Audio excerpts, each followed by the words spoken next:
Dear students, welcome to the lecture series on the topic Engineering Graphics. Today we are going to discuss about isometric projections. I am Dr. IPS Ahuja, Professor, Department of Mechanical Engineering, Punjabi University, Patiala. Now here we have been provided with orthographic front view projections and orthographic left hand side view projections corresponding to an engineering object, and using the information available with us through the front view and the left hand side view orthographic projections, we are required to obtain a single 3D isometric projection drawing corresponding to this object, such that into the 3D isometric projection, the front view face, the side view face and the top view face of this object will be combined into a single 3D isometric projection over here. So in order to obtain the isometric projections of this particular engineering object, we are required to obtain the dimensions of the front view face, the top view face and the side view face over here. So as we go through the orthographic front view projection, so we observe that the length of the object happens to be 100 millimeter, while the height of the object happens to be 60 millimeter. So we can check, this is 20 millimeter, which is the height of the lower horizontal wave.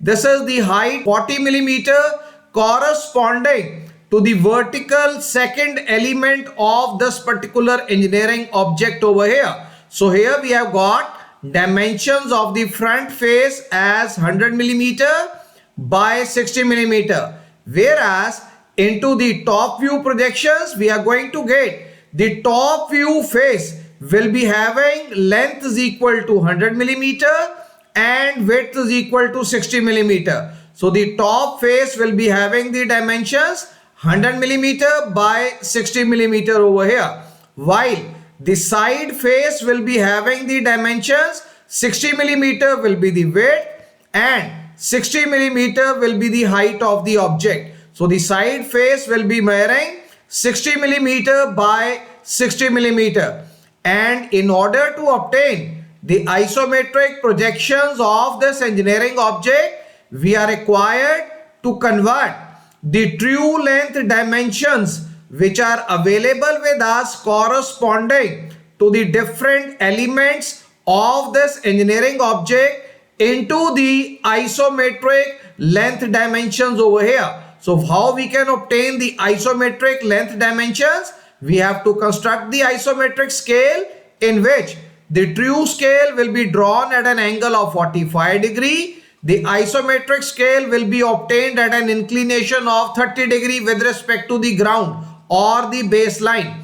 Now all the true length dimensions, they will be projected alongside this true length scale over here, and then from the true length dimensions we are going to obtain perpendicular projectors onto the isometric length scale, and this way we will be able to convert true length dimensions from the orthographic projections into the isometric length dimensions using this isometric scale over here. So now let us proceed with evaluation of the isometric projections of this particular object, for which the front view and the left hand side view orthographic projections, they have been provided to us. So now to begin with, we are required to draw the isometric axis over here. So this is our ground line or the baseline. Now from a point onto the ground, we are going to mark isometric x-axis at an inclination of 30 degree with respect to the ground towards the left hand side. Similarly, from this point we are going to draw isometric z-axis inclined at an angle of 30 degree with respect to the ground, and then corresponding to the height we are going to mark the isometric y-axis over here. Now we have to divide this object into multiple elements over here in order to facilitate the construction of the isometric projections corresponding to this object. So we can divide this object into two elements over here. The first element happens to be a horizontal web. We can check this is a horizontal web which is lying at the base of the solid, and into this horizontal web we are having an angular slot which has been provided as it is shown to us into the side view projections over here. So element number 1 happens to be a horizontal web into which an angular slot has been provided at the base over here. Similarly, here we have got element number 2, which happens to be a vertical web having thickness is equal to 20 millimeter and height is equal to 40 millimeter. And this vertical web, it is located at the center of this particular solid, that is alongside this length, which is going to measure 100 millimeter. We'll work out the center of this total length of this particular object, and then 10 millimeter on either side of the center. We will observe that this vertical web, it will be located centrally on top of the horizontal web. Now into this vertical web again we have got one square hole which has been cut at the center, and there are two inclined surfaces corresponding to this particular web over here. So this way, once we have gone through the geometric constructional details of this object, now we will be starting with the evaluation of the 3D isometric projections corresponding to element number 1, and then we will proceed with evaluation of isometric 3D projections corresponding to the element number 2 over here. So as we know, element number 1 happens to be a horizontal web which is going to have the dimensions length is equal to 100 millimeter, width is equal to 60 millimeter, and height is equal to 20 millimeter. So now we have represented the length of the object alongside z-axis, the width of the object we have identified alongside the x-axis, and the height of the object we are going to draw alongside the isometric y-axis over here. So here we can check the width of the object happens to be 60 millimeter, which we have marked alongside the x-axis, which will be available with us into the left hand side view face of this particular object over here. And now the length of the object we have projected as 100 millimeter alongside the isometric z-axis over here. Now once we draw these two isometric projection lines in such a way that this isometric projection line will be measuring 100 millimeter, it will be originating from this point which will be at a distance of 60 millimeter from this starting point, and this isometric projection line will be parallel to the z-axis over here. Similarly, another isometric projection line we have drawn over here parallel to the x-axis measuring 60 millimeter and starting from this point which is at a distance of 100 millimeter from the center point. So now we are able to obtain the isometric projections of the top face of this particular solid over here. So now we know that corresponding to this horizontal web, the height happens to be 20 millimeter over here. Now from this point we have marked this height is equal to 20 millimeter, and now once we draw another two isometric projectors over here parallel to the y-axis, we will find that here we are able to obtain the left hand side view face over here. Once we draw another isometric projection line parallel to the x-axis, another isometric projection line parallel to the z-axis over here. So the left hand side view face and the front view face of the element number 1 of the solid we have been able to obtain. And now we need to draw another two projector lines over here in such a way that this projector line will be parallel to z-axis and it will be measuring 100 millimeter. This projector line will be parallel to the x-axis and it will be measuring 60 millimeter over here. And once we draw this vertical projector line parallel to the y-axis measuring 20 millimeter. So we have been able to obtain cuboid projections. We are able to obtain the left hand side view face projections corresponding to this horizontal wave, which is going to measure width is equal to 60 millimeter, height is equal to 20 millimeter. This is width 60, height is 20, corresponding to element number 1. Similarly, the front view face we have been able to obtain having length 100 millimeter and height 20 millimeter, and the top view face also we have been able to evaluate, which is going to measure 100 millimeter by 60 millimeter over here. Now let us obtain the construction of this angular hole which happens to lie into the element number 1 at the base of the solid.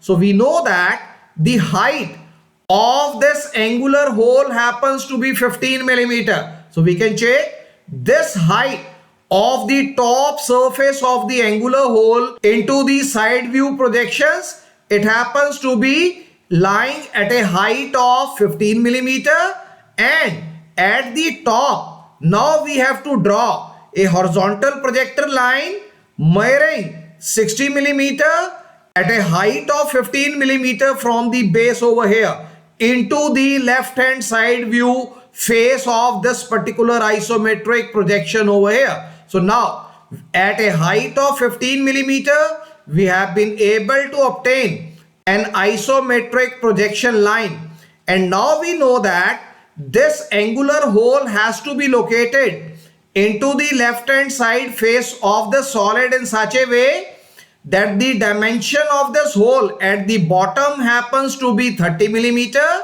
while the width of the solid happens to be 60 millimeter. It means that this portion, which is uncut part of this horizontal web, this will be measuring 15 millimeter. Similarly, this portion of the horizontal web which is still remaining intact, or which is the uncut portion of the base of the solid, it should be equal to 15 millimeter. So out of the 60 millimeter, the dimensions at the base will be uncut portion 15 millimeter, cut portion will be 30 millimeter, again uncut portion will be 15 millimeter at the base. So the 3 points at the base we have been able to obtain. So first point at a distance of 15 millimeter from the rear side. Similarly, another second point we have obtained at a distance of 15 millimeter from the front face of this particular object, so that this distance of the cut portion at the base should be equal to 30 millimeter. Now we also know that corresponding to the top face of this particular angular cut section which has been obtained over here, so this dimension happens to be 50 millimeter while the total width of the solid happens to be 60 millimeter. So this uncut portion width will be 5 millimeter on the rear side and 5 millimeter onto the front side over here. So now this 60 millimeter edge length we had obtained. So now we are going to measure 5 millimeter from this end or 5 millimeter from the rear surface over here, or we can measure from the center 25 millimeter on this side, 25 millimeter on this side. From the center we have marked a distance of 25 millimeter on either side, so that the remainder portion will be 5 millimeter from the front face and 5 millimeter from the rear face. So the 2 points, this is point number 1 on the rear side of the solid, this is point number 2 on the front side of the solid, we have been able to obtain. So now we can join this slant portion, we can join this slant portion. So now we can check this portion of the angular slot which happens to lie at the base of the solid has been obtained, and now this web, this portion of the web, it will be running throughout the solid. So now corresponding to this base, now this edge we have marked. So this is going to represent bottom of the angular slot which will be running through the length of the solid over here. So now the element number 1 construction has been completed over here, and we can observe that this is a horizontal element, and this horizontal web is carrying a central angular slot at the base of the solid, and this angular slot is located centrally onto the base of the solid.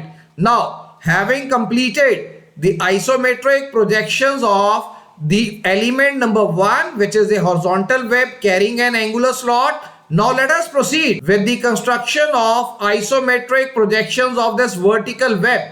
And we have already discussed this vertical web.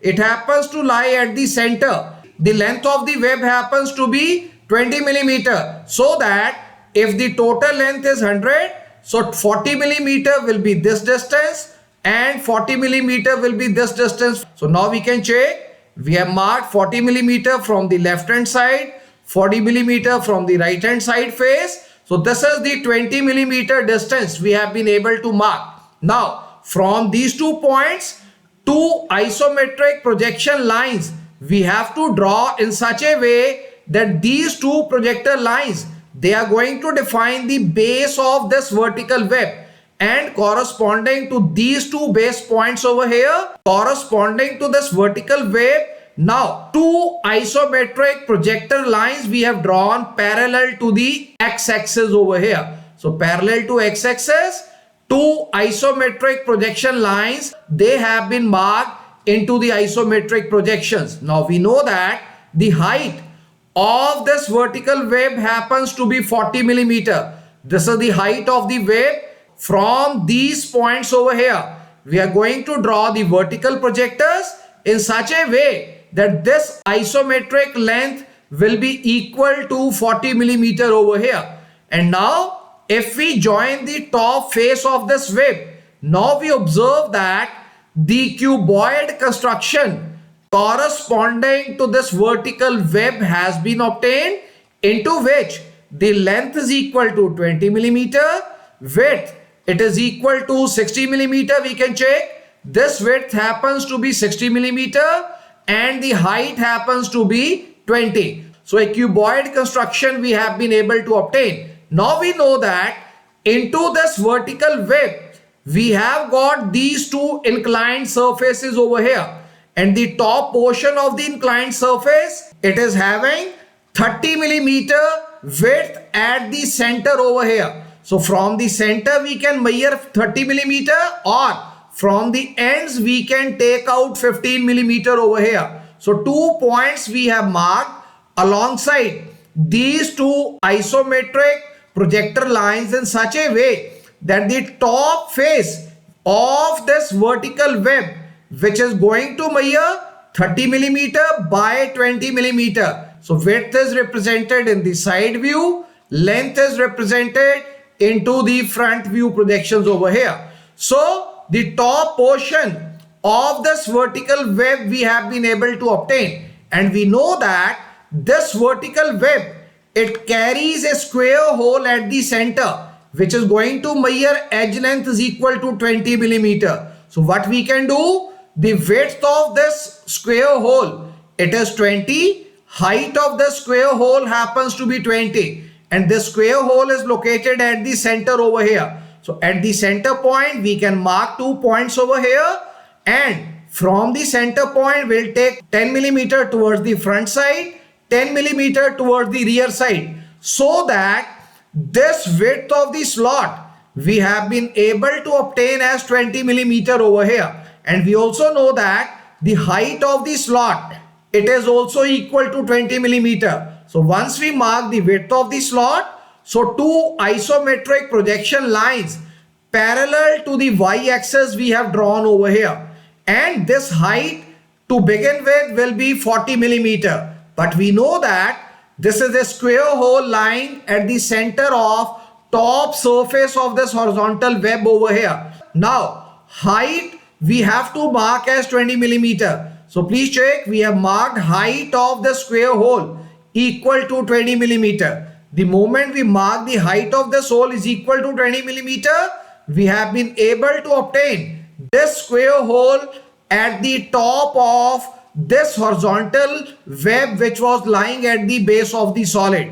Another thing we need to observe over here, this inclined surface does not meet at the top surface of this horizontal web. Rather, this horizontal surface is projected by another 5 millimeter over here. So 20 millimeter we have already obtained. We can check this 20 millimeter we have already obtained the vertical surface. But we need to extend this by another 5 millimeter so that this will ensure that the second point of the inclined web surface will be located over here. So from this point we are going to mark 5 millimeter over here, again 5 millimeter over here. So now we can check, we are going to mark 5 millimeter distance from the horizontal web so that the vertical portion of this particular web we are able to define over here. So this distance happens to be 25 millimeter from the front face and from the rear face of the solid. Now, having obtained 25 millimeter from the base at the vertical web, now again an isometric projection line parallel to the z-axis we have plotted. So now once we are able to mark these 3 points, point 1, point 2, point 3 at a height of 25 millimeter from the base, now we can join this point at the top with this point at the top with this point, and again we can join this point at the top with this point over here. So now both the inclined surfaces corresponding to this vertical web, they have also been identified over here, and corresponding to this hole we have drawn a horizontal isometric projector line because this hole is also going to continue till this portion over here. So because it has been covered by this portion of the vertical web, so we'll not be able to see the complete hole over here. So this way all the elements of the vertical web, they have been obtained. All the elements of the horizontal web, they have also been obtained. Now let us join the surfaces which will be visible to the observer when the observer is going to look at the solid from the front and from the side view over here. So we can check this surface of the object will be visible to the observer from the front view projections as true shape. We can check into the orthographic projections. This surface is visible to the observer as a true shape. And now this portion also we need to join over here, but that we will join little bit later on. Let us complete the side view projection. So corresponding to the side view, we can check this angular hole. It is having the bottom slot as 30 millimeter. Top portion of the slot has been marked as 50 millimeter. And this is the portion of the hole at the base which will be running through the entire length of the solid. This way, the left hand side view face of the solid is visible to us and it is available with us into the side view projections as a true shape over here. So this portion is visible to the observer into the orthographic left hand side view projections as a true shape. Now when we join these points corresponding to the vertical wave into the isometric projections, we find that this surface which happens to appear over here into the side view projections, this will also be appearing as true shape of the vertical wave which is available with us over here into the isometric projections over here. And now from the front view we can check, we have joined this portion.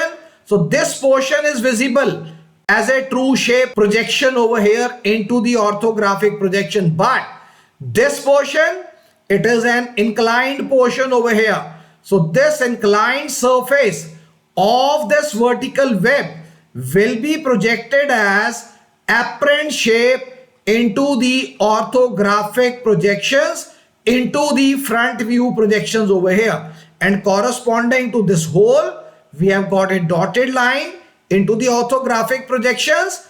And now we can check again, this portion will be visible to us into the top view projections as true shape. This portion will be visible to us into the top view projections as a true shape, and this portion will be visible to us into the top view projections as apparent shape over here. So now we can join this portion, remaining portion, and corresponding to the hole, we have joined the base of the hole over here. So this way we have been able to convert the information which was available with us into two separate orthographic views, that is orthographic front view projection and orthographic left hand side view projections over here, into a single 3D isometric projection view in which the front view face of the object is visible to us, the left hand side view face of the object, it is visible to us, and the top view face of the object, it is also visible to us into a single 3D isometric projection over here. So this is all for today. So we will be continuing with further discussion regarding few more illustrative cases of isometric projections in the coming lectures. So thank you very much. Thanks a lot.